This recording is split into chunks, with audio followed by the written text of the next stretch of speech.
Hello, everybody. Today I wanted to talk to you a little bit about our course embedded assignment number 2, the Books and Strategies resource file. I really think this is going to be a great thing for you to have. So I'm really excited about this opportunity, and I'm excited that you'll be able to share with others in the class and think about the wealth of information you're going to have when this is done. So you're going to describe appropriate and effective books representing other cultures and the strategies for sharing each book to promote the teaching of reading to culturally diverse groups through literature. So you're going to take the cultures that you discussed in the course embedded assignment number 1, and you're going to find books that apply to those. So you can look at your textbook. If you look in the back, there's all kinds of suggestions for books there. And then also there are strategies and things that we've already talked about that you may want to use. You're going to identify a minimum of 5 children's books that would be beneficial for each culture. So we had 6 cultures, 5 books.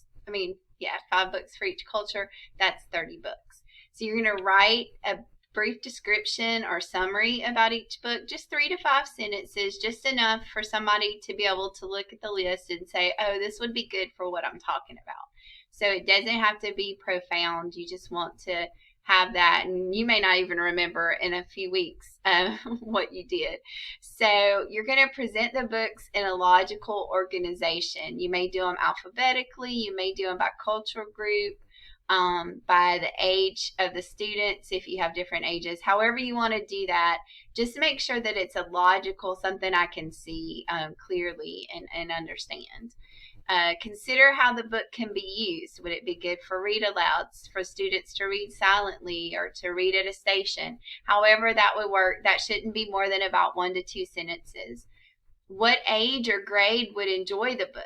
What is the readability level of the book? So that just, again, is just a few sentences to give everyone that looks at this, or you later when you don't remember quite what you were thinking, to give you that insight.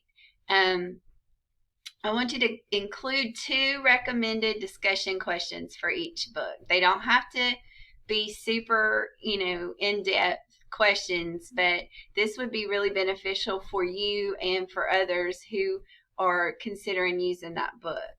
And then I want you to share an activity for one book that represents each culture. So you'll have 6 activities total. It doesn't have to be really long, but here's an activity that could go along with this book.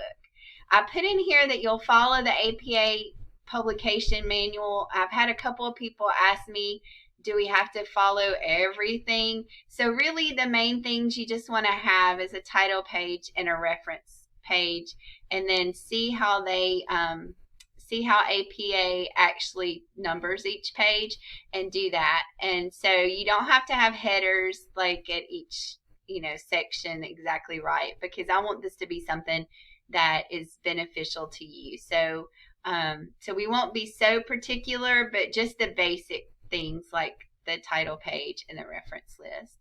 And so you're going to submit this into Canvas, and then of course after I've graded them, then you can submit them to the to LiveText. So I think this is going to be really great. I think it's going to be very valuable for you all to share and to have in the future. And so that's what I love about assignments like this, is how you can benefit from it for years to come. So if you have any questions, please let me know. And otherwise, I look forward to seeing your assignment.